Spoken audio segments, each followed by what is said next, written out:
Bird up. What's good? I'm in my closet nook, so the acoustic's probably different from usual. You can see the reflection of me in my glasses. Wild. Um, so yeah, I built a tiny little space. There's Baymax there. He's chilling. It's great. It's lit. It's lit. There's cords behind me. It's not dangerous, even though it looks dangerous. Um, so yeah, I am in a very small closet nook. Which is basically, I tried explaining this to my therapist and it didn't quite work. I'm like the opposite of claustrophobic, wherein I like very small confined spaces like this. They calm me down. I don't know if it's the autism or whatever, but I have a trunk underneath me that I put a blanket on, which is kind of hurting my butt right now, so I'm probably going to put more blankets on it. But yeah, it's squishy, it's soft, I like it. And then there's a shelf behind me, and I piled a whole bunch of pillows and shit against it. And I have a blanket covering my lap and some blankets on the side, and I have like a tapestry next to me, and then I have some lights over me, and I put my little lantern up there. Then I have my record player up there. There's my lantern, see? Put a Stranger Things poster up. You can see all my little lights, my tapestry. And I have some books up there because I didn't know where else to put the books. So yeah, my little Blood Guts horror sign there because I really like it. Yeah. I have to burp. It's gross. I hate burping. Fun fact, I will literally rather people fart than burp. I hate burping so much. Like, I hate doing the action. Like, I really don't give a fuck if someone else burps, though I do really, really find it gross. But, like, do whatever you want, I don't give a fuck. As long as you're not being, like, a Nazi. But, like, I find burping so gross, like, just for me. Like, I fucking hate burping. My hair's really greasy because I haven't washed it. We stand a queen. It's green because I dyed it. RISD project went in. It has 6 views on it, so that means they definitely watched it. So, catch my anxiety increasing. Haven't taken my Zoloft yet tonight. I really should. My alarm for that went off at 9:30. Haven't done it yet. I really don't want to flip my record over, even though it's done. Went to therapy this week. It was not a very productive session, but I did come to the realization that I should probably, like, make bread. Because there's a pillow there, and I just need it. Constantly. Like, the whole visit. I'm needing the pillow. It's like one of those bean pillows that has like the little polystyrene pills in it. So it moves like all squishy and shit. I used to have one when I was younger and then it like popped and all the pills went everywhere and it was terrible. But yeah, they have one at my therapist's office and I just need it the whole time. And I was thinking to myself while my therapist was talking because I pay to be there, but I don't listen to my therapist sometimes. Because he thinks every problem I talk about is the biggest problem in my life. And so, like I mentioned how I'm anxious all the time, 24/7, and I think that's just my disposition. Like, I don't even think it's disordered thinking at this rate. Like, I think it's just how I am as a person, outside of even, like, disordered thinking that I may have. Or even intrusive thoughts. I think I'm just anxious. But, because my mom's really anxious too. I think it's genetically. I think I'm anxious as fuck. I'm gonna take my glasses off even though I can't see because that glare is really fucking irritating me. Okay, so I think I'm just anxious. But then he's like trying to tell me to like breathe deep and meditate and do that technique, like the 5-4-3-2-1 technique, where you like take your sensory input, like you do 5 things you can feel, 4 things you can hear. I don't remember the exact order, but it's to ground you. This kind of sucked for me though because I don't know why, but I can make my mind go blank at the drop of a hat. And so, it's not that I'm de-stressing, it's just that I'm de-engaging from what's in front of me. And it's not dissociating, because I'm in my body, but I just snap out of all of my thinking. And it's not like I calm down, because I just go back to myself. And it doesn't really do much for me. Because he had me do a couple of those exercises, like a couple of those deep breathing stuff. And I've done deep breathing, like, my whole life. Because I went to a kind of hippy-dippy daycare from, like, a year of my life forward until I was, like, 12. And, I went to daycare there. Not daycare, excuse me, kindergarten there. Which is why I didn't know how to read till 2nd grade. But, and then they kind of knew, like, something was a little off with me before I was diagnosed as autistic. So, like, my first couple of grades, I was in, like, a special group that wasn't actually special needs, but was, like, for kids who can't quite communicate right. I don't know how to describe that group. I don't even remember that group's name, but I remember it happening. So I've done, like, deep breathing shit, and then I was in chorus in, like, all of middle school, so, like, I had to deep breathe and stuff like that, and I constantly did breathing exercises and stuff, so I had the lung capacity of a fucking horse in 8th grade. Nothing to do with it, because I didn't do any sports in that grade, but, yeah, so there's that, but, like, none of that really does anything for me. Like, meditation can help. Guided meditation and ASMR are, like, the only things that can calm me down, really, because just doing deep breathing or doing stretching or stuff like that doesn't really have an effect on me, because I just zone out and then zone back. And I don't really know how to help myself with that, because people just say, oh, keep doing it, keep doing it. But it's like, I keep doing it, and it's just, there's no real effect on me. I guess I'm just too used to it. But I do guided meditations sometimes, and they're actually calming, and, like, ASMR is actually calming, but I just burped, ew. But they're like a sleep kind of calming. Nope, glare's still there. Beautiful. Fun. Educational. My neck is really itchy right now. This is a weird angle. But, yeah. I've been watching a lot of Amelia Fart. Love that woman. But also watching a lot of Cold Cases, so that's great. I really like Cold Cases and stuff like that, because it kind of calms me down and stuff, and, like, something about death makes me really chill. God, that sounded emo. But no, it just, I like murder mysteries and shit like that. I like off shit like that. Wow, hashtag edgy. But yeah, I've been watching stuff like that.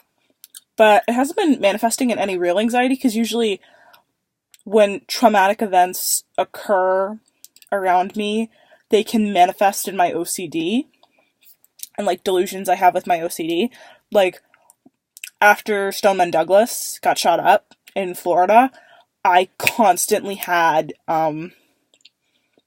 OCD attachments to things that were about school shootings and stuff like that. And speaking of school shootings, I clearly, like, all the stuff I've been watching has been, I don't know the word to use this, but sinking in some effect to my subconscious, because I had a really terrifying dream last night about school shootings. Well, specifically a shooting at my school. And it was really gross and uncomfortable. So yeah, that's fun. I don't know what else to talk about. I've been doing a lot better. I feel a lot anxious. Oh! You all want to hear about my Zoloft adventures? Okay, so here's a story in me being stupid. So I stopped taking my Zoloft for a little bit. Doesn't matter why. But I didn't consult my doctor, and I went cold turkey off of it. I take Zoloft, and I'm not going to say how much Zoloft I take, but it's a larger amount. Let's say that. I take a larger amount of Zoloft in my everyday life.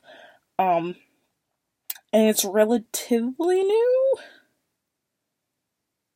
I think I've been on it for like 9 months. Sounds right. 9 months, I think I've been on it. And I stopped taking it cold turkey by accident, because originally I just didn't take it for 2 days for a reason, and then I kept doing my thing where I know I should do it, but it's not within my ritual's time to do it, so I can't stop myself and do it. If that makes sense. I can't do things if it's not the correct time to do them, even though when my brain thinks of it, I'm like, oh, I have to do this thing. But I'm like, I can't do it now because it's not the correct time to do it. And then by the time the thing rolls around, it's completely left my brain, even if I have an alarm blinging for it. I'm like, what's this alarm for? No idea. So that's great. My legs are really sweaty. So yeah, I accidentally stopped taking my Zoloft for 5 days, and, I thought I was dying. Because I started going through withdrawals, and I didn't know I was going through withdrawals. I thought it was another thing, and I was incredibly dizzy all the time, and everything felt like Russian doll effect on what I was looking at. Like, everything felt like it was inside something else. And when it first started, like, hit really bad, I felt like everything I was saying I was actually dreaming. And I hadn't actually said any of the things I was thinking out loud, but I was saying all the things I was thinking. And it was very bad. It was very uncomfortable. And I felt really, really sick. Like, you know how you feel after you've been in a wave pool? like at water country or some shit like that. Like after you've been in a wave pool and you could still kind of feel the waves on you. So that it was like that, but much faster. And I felt dizzy too. Like I had really bad vertigo. Like I couldn't stand up straight. And I thought I was going to die. I couldn't sleep because I was so dizzy and I felt like I was going to puke. And I think I did puke at one point. Yeah, I did. But I was also on my period at the same time. So yeah, that was probably why I puked. Because I already get nauseous on my period. So yeah, that was fun. Started taking my Zoloft again because my therapist pointed out, hey, what you're describing isn't really consistent with what you think it is. It's more consistent with Zoloft withdrawals. And I went, whoo fuck, man. I should really, take that. So I took it, and, I still felt like shit for another day. But I felt better the day after. So I feel way better now. Never doing that again. Literally never. Because that was terrible. So it makes me kind of worry, though, because I'm on the Zoloft, and it's like, if I have that much of a reaction, but it's like they wean you off of it. Like, I don't want to go through that reaction for an extended period of time, you know. But, yeah. So that's my Zoloft story. Zoloft really sounds like it would be like a villain in Zelda or some shit like that. I'm probably thinking Olaf. The name Olaf. I'm staring at my clothes over there. I love Marie Kondo so much. I binge watched all of Tidying Up with Marie Kondo, and cleaned out my room, and it felt really good to do, because I haven't cleaned out my room in a while, and I'm on February vacation, so that's something I forgot to say. I'm on February vacation, so I'm a lot less stressed, and shit like that. I got my giant lit journal in, so that felt good. I actually liked this book. It was The Road by Cormac McCarthy. I actually liked this book. I haven't liked the last two books, which were Handmaid's Tale and Brave New World. And don't get me wrong, Handmaid's Tale is a piece of fantastic feminist literature. Everyone should read it, and everyone should know the concept of it, at least. I personally didn't like the writing style. I'm sorry, Margaret Atwood. And there's just so much world building that I was like, I don't know what the fuck is going on. And I have to write out so much shit for these lit journals. Like, my longest one with revisions is, I think, 26 pages. And that's single space, Times New Roman, 12-point font.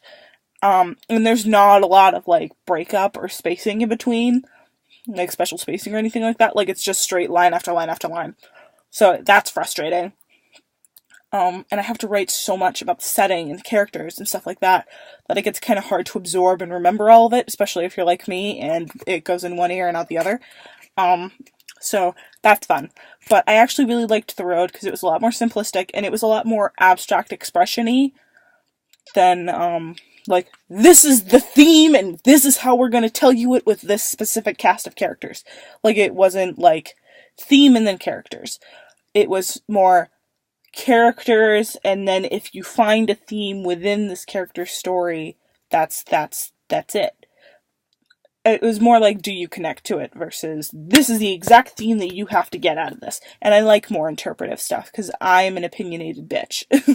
So, yeah, that was fun. So, big recommend that book. I read, like, the whole book in 2 days. So, yeah. It's a really light read, even though it's, like, almost 300 pages in the edition I have, which is weird, because Shmoop, even though we're not supposed to use Shmoop, but I used it for some of the, interpretation of symbols, because I was like, where the fuck was this? Because I would remember that stuff happened, but, like, I was just taking notes in, like, the notes app on my phone, so I would be like, where the fuck was this? Like, I know this happened, but I don't know where it was. So that's what I use Shmoop for. Shmoop is way better than SparkNotes. Fuck SparkNotes. But, yeah, Shmoop's really good for that, for finding pages. But unfortunately, I had to use SparkNotes this time because Shmoop didn't have the right page numbers. Like, their edition broke 300 pages, and mine didn't. Mine was, like, 287, I think, was the max page. So I was like, what the fuck? So I couldn't really find anything exactly. But it was a little helpful, because it would give me, like, the page range of, like, where it was at. So I was like, okay, I kind of know where this is. But, yeah, it barely even breaks 300 pages for most versions and stuff like that. So it's a really good book, in my opinion. But, yeah. So that's how my week has been. Thank you for listening to my update. Hopefully I get into RISD, because if not, I'll have a stroke. Chewing gum. Let me try and blow a bubble for y'all. And then I'll flip my record and adjust my butt because my butt hurts.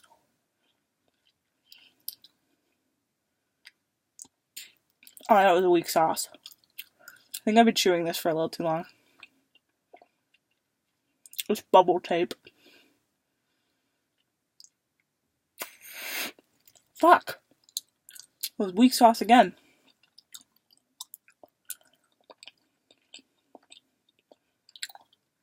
Oh, I'm doing a surrealist painting of bowls.